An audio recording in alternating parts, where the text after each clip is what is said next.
искала курсы, звонила в какие-то другие места. И вот я не знаю, как вы говорите, как-то вот какой-то рукой ангела меня, видимо, привело вот именно сюда. И я вот, со мной что-то случается иногда, я потом как бы немножко откатываюсь в голове и вот начинаю это варить, думаю, ну, надо же, как здорово, что вот как бы вот все случилось так.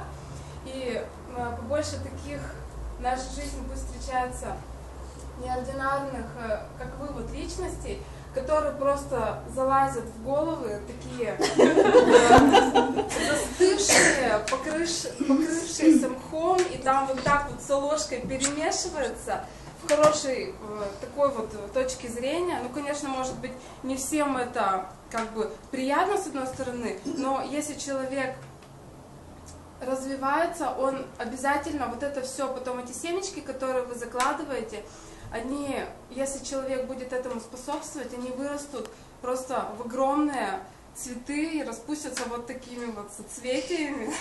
Так что спасибо.